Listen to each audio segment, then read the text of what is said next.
had to hunt down a broker. I mean, hunt her down.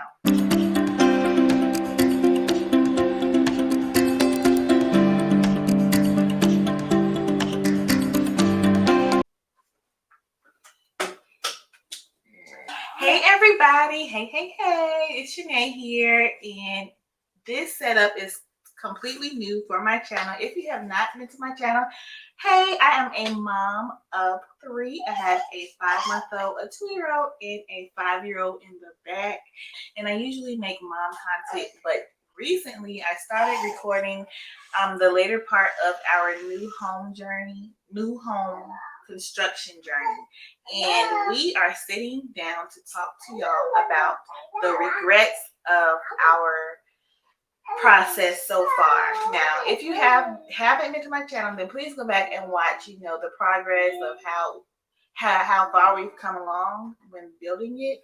And now we're here, and so this is going to be a part 1, and we're going to make another one after the whole thing is done. But I wanted to come on and talk about what I think is like important or a necessity. Oh yeah, and this is my husband. This is my husband Byron. You have probably we've seen him, but we never really introduced him, or I've never really introduced myself formally. But hey,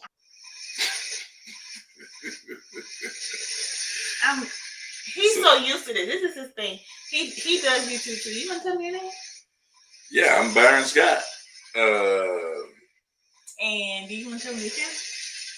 I'm Byron Scott, also known as the real estate investor next door. I do real estate, buy and sell. But here we're talking about the new construction that we've been working on for a long time. So we're going to jump right into our regrets, things that we regretted because, Mary. She's playing with the Barbie dream house, y'all. Okay, go. But anyways, so we kind of went through and talked about like this. Obviously, we've never been through the darn process. So the first time you go through the process, if you ain't really been through it or knew what to expect or had somebody that can just tell you what to do or what to look out for, you're gonna trip up and make mistakes that you wish you wouldn't have made. Yeah. So obviously that's why people watch these videos. And we're here to tell you the truth. Here to tell you some of the truth about what we went through, and some of the things that we kind of regret or thought that we could have done better or whatever. But overall, we're still satisfied up to this point, with what's going on. But I'm gonna let Shanae go ahead and get it kicked off. Yes. Okay. This is number 1. This is the reason why I wanted to make this video because this is probably my most important tip, and it would be to choose a good realtor. We were swindled, okay? We were hoodwinked by a realtor. Byron and I, we had been touring this community for quite some time. It is exactly where we wanted our kid. It is in the area that we really wanted our kids to go to school at. It's near shopping centers, and it's near grocery stores and everything we wanted. Not too far in the city, but not too far in the country, because we do live in Georgia. So we were trying to find a good area. It's very diverse, and so that's where we wanted to be. So we toured this area, this community, several times. I'm talking maybe like a whole month before actually. Not a whole month. We rode through there a few times. Next thing you know, we was in the office signing. No, we were there like 3 weekends.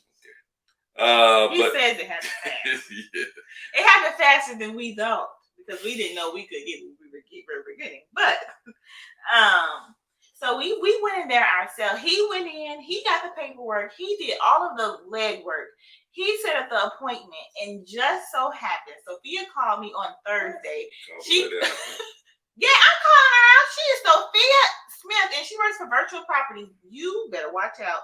Do not work with virtual properties. I'm going to give that information toward the end of this story. But yes, I'm not afraid to mention her name, because this is your hard-earned money. This is what we worked hard for this. And for Sophia or any realtor like her to come along and swoop in, do no work, and expect a large commission for it is ridiculous. So anyway, we we went and he did it all. Sophia just so happened to call me on Thursday because we did have like personal conversations, and she was checking on me health wise because health issues or whatever. And I just so happened to mention that we had a tour at our community on that Saturday. She says, "Oh my gosh, do you have a realtor going with you?" And I say, "No." She says, "You really need a realtor to go with you all, because if you don't, then they can get away with these things." And I'm like, well, I didn't even have a chance to really think about it, but she was really, selling the needs of a realtor, which is true. You do need a realtor. But before that day, before Saturday, I had never seen her in person. We only communicated via email or, over Skype, because it was, just coming out of the pandemic, 2020. And so she comes and we meet for like 5 minutes before the meeting, and at the leasing agent's office, and she says, "Just sign my realtor contract, and if you for any reason need to get out of this contract, you need to separate from us, you don't like the service I'm providing, you can get away from us clean with no ties." And Byron kept saying, "I have a feeling this is not good. Why does she need us to sign this piece of paper?" And we have worked with realtors before. We worked with good realtors like my friend Tommy Willie down at MLS. You should look him up if you're in Georgia. Or a few other people. They've never asked us to sign a realtor's contract, which might be new, or city type of realtors, because Tommy is like more in the country. But I get him to sign the realtor contract that Sophia asked us to sign, because I trusted her.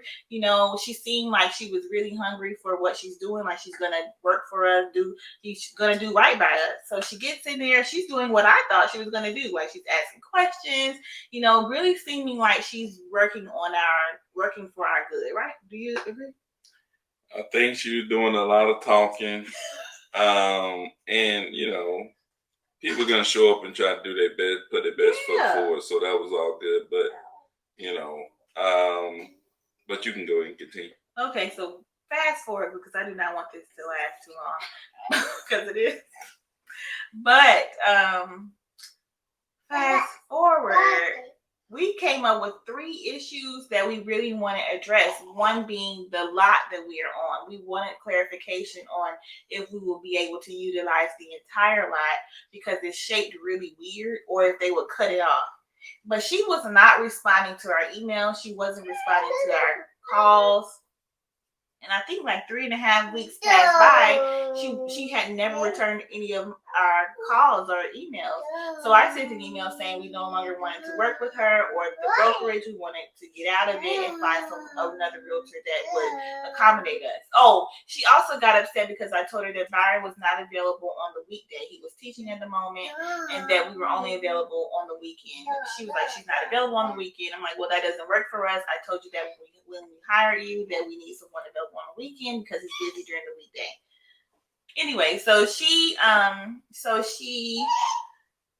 when I sent her the email, it took her like 5 minutes to respond. Like, "Hi, Shanay, how can I help you?" I hope that we are able to show you glimpses of this email, because it's like really crazy how she tried to brush over her not communicating with us.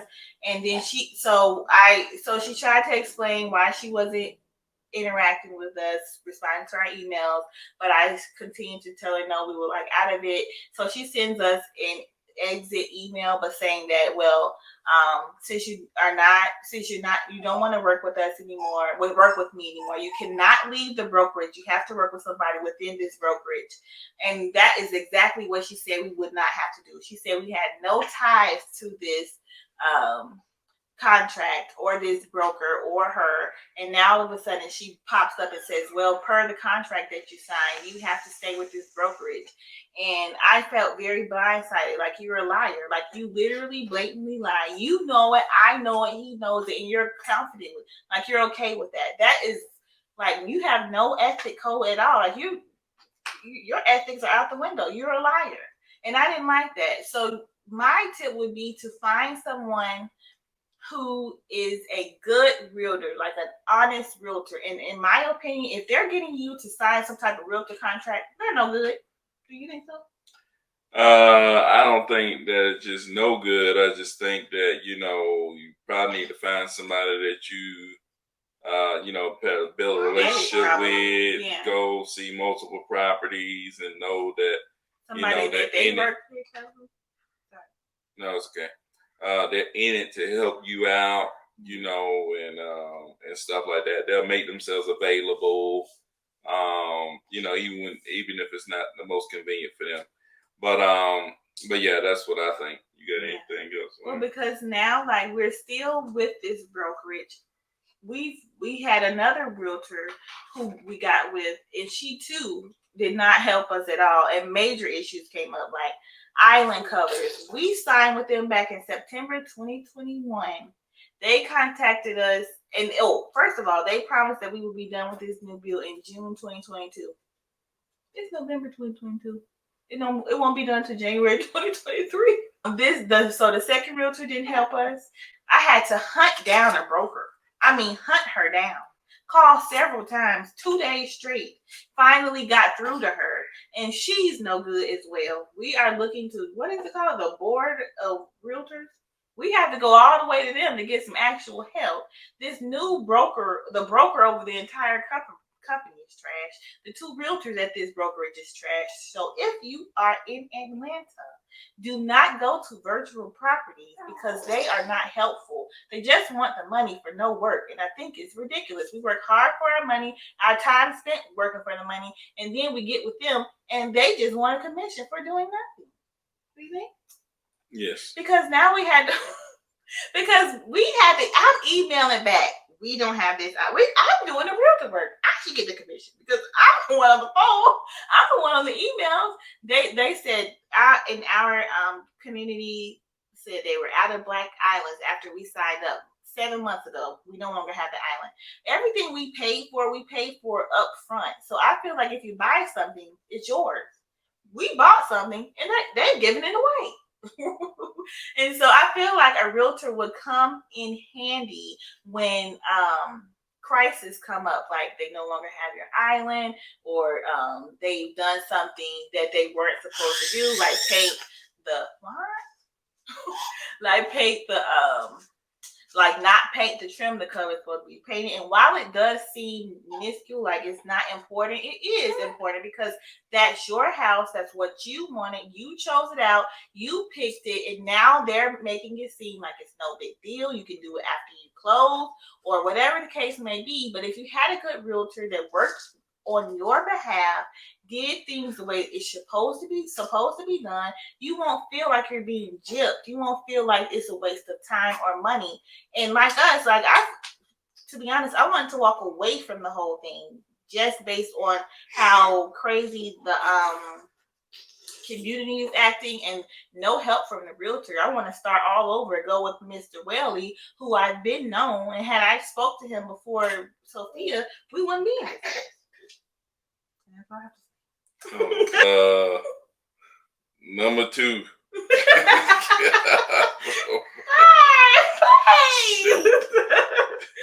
Go on with number 2. Number 2, not visiting other homes. Yeah. So the thing I was just saying is go visit other homes, visit as much as you can, other communities, even if you think that you can't afford whatever, just go visit, see what it look like. There may be features that you might like, that you can actually build about, that they might not come out and tell you about. So that's why I would say just go visit other homes. Yeah, boy. It was less than a minute. I have something.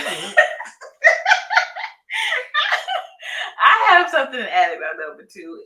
What he just said is very true. But like we only toured one home, and that home was really, really nice. And our kitchen is really like mirroring that kitchen that we love. Like, except for the what is it? The cabinets that go all the way to the ceiling. We should have gotten them. And if our design team was helpful, they would have encouraged us to get it. But that design team was so dry. They had no kind of tips. The leasing agent who helped us with the structures, she was giving us all these tips, like get the window wall, get the door off the basement. all these good tips. The house looks great. She said get the tile up to the window, to the ceiling, or you said that? One of you guys. I think I said that. Yeah, but she was coming up with all of these good tips, and our house is going to look great. But when we get to the design center, they're all cut and dry. Like, okay, how much is your budget? We tell our budget, okay, you can stick to this budget. And then they're picking out the cheapest stuff. Like, we didn't say we couldn't get nothing, but you're not giving us no good tips. So when that one house we went to, that kitchen was so beautiful. We took a picture of it, thankfully, and we were able to show them. And they did help us pick out certain things within their design center to help us get the look we were going for. So like he said, that would be good. Go visit other homes, more than one. It doesn't have to be completely done. The one we went to was completely done. But we've been going into halfway done new builds and getting good tips as well. So go in, look at the homes, take pictures of it, take it to your design center, be very detailed.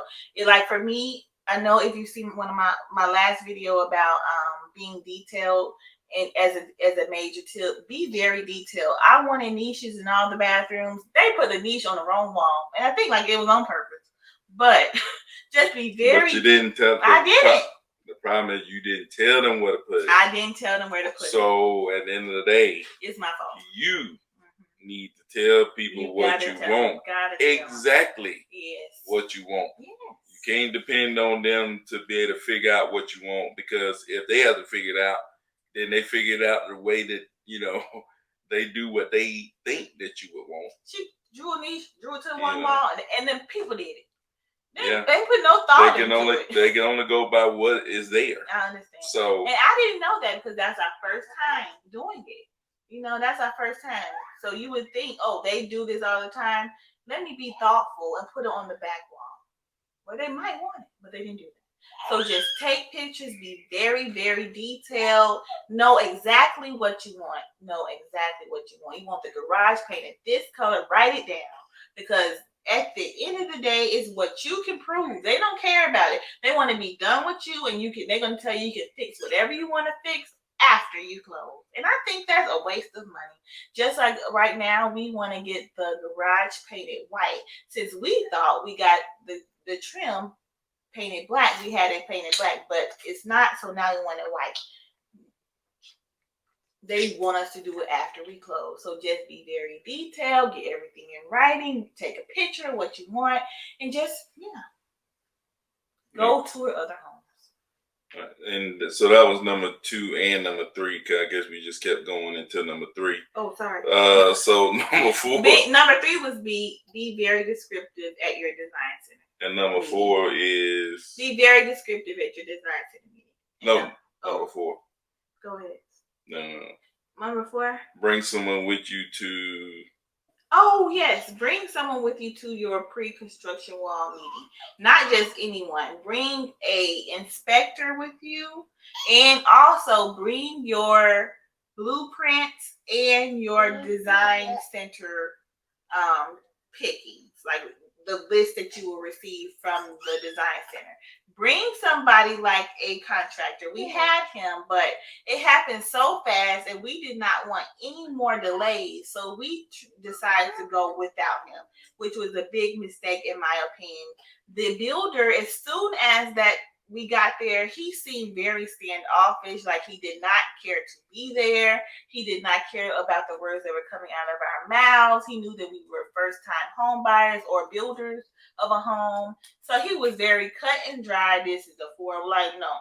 You want somebody who knows what is going on, and they can stop him right in his tracks and point out what is important and what should be fixed. For instance, we signed up to have all of the walls and all of the outlets in each room high up on the wall so that the cords of the TV won't hang.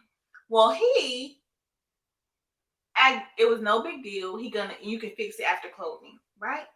Well, he was saying that he could fix one of them. The other thing is, go back to number 3. It's not written down on a piece of paper where we said we wanted the plugs in those specific spots. Right. So you got to make sure that you have that stuff written down. Even if you tell them, hey, this is what we want, the words coming out of your mouth don't matter. whatever written down supersedes what comes out of anybody's mouth. Yeah. So just make sure you have everything written down. And then I guess if they tell you something, maybe if you can get them to write that down, that would definitely help you. But so always get people to write it down. But I would just say as you go through that walkthrough, making sure that you're pointing things out, or make sure that you have the sheets with you that includes everything that you asked for. Then you can bring that up during that meeting and not let it go on and linger and try to fix it later and all that other stuff. So yeah. And like when he was walking through the house and I saw that like rotted out wood, I cared about that and I was concerned about that. But he acted like it was no big deal. Like, what if the house gets termites? Because our wood was sitting out in the rain for 2 days, wasn't it? It was. And so I was concerned about the piece of wood that I saw in like the dining room area, but he brushed me off. And I feel like my brother-in-law, his brother was there and he knows about construction and he mentioned it. But again, the builder acted as if it was no big deal. So bring somebody who can really help you. Bring all of your paperwork, like you just said, pictures and written down information so that you can have proof and that they can fix it as soon as that meeting is over. Anything else you want to add? Nah, I would just say make sure you go listen to a lot of these videos and try to find out if anybody that you know personally has done a new construction. That way you can ask some questions. Definitely. And the keys, I think, to all this is making sure you're writing down everything. And make sure you get some people that has experience with the process, whether it's realtors or whether it's family, whether it's friends, and get them to, help you along the journey. Because they're going to help you avoid a lot of the things that you would typically run through as a person who's not been through this process, that's trying to go through this process without the help of experienced people that really cares about what you got going on. Yes, definitely. So, well, is that it for our first sit down? That's it. This was our first sit down. Now I was very nervous. Brian is very comfortable. He's been doing this for like 2 years now. That was so fun. You've been doing it for longer than me. I tried, but I was not consistent. This is your channel, buddy. Yeah, I know. I tried. You guys see my channel? I have tried making videos, but I have been more consistent now than I ever have. So I'm going to keep it up. And we're going to come back when we have more tips for you all. We're going to make more sit-down videos as it gets closer to the end of our home building journey. But we're going to slide right in with interior design and add-ons that we're going to do after the house closes. So thanks for watching, and I hope to see y'all soon. Comment below if you have like any specific questions or things that you want to know about the process. Comment below. We'll answer your questions, or Shanae answer your questions. And we'll make a video on, some things that you guys asked for down in the comments below. I know it's a lot of people that's looking to do this kind of stuff. You can definitely do it. I know we thought that we couldn't do it. Yeah. But you could definitely do it. Comment below if you have any interest or want to know more about the process. Yes. Like I said, we'll be back with part 2. All right. Thanks. Bye.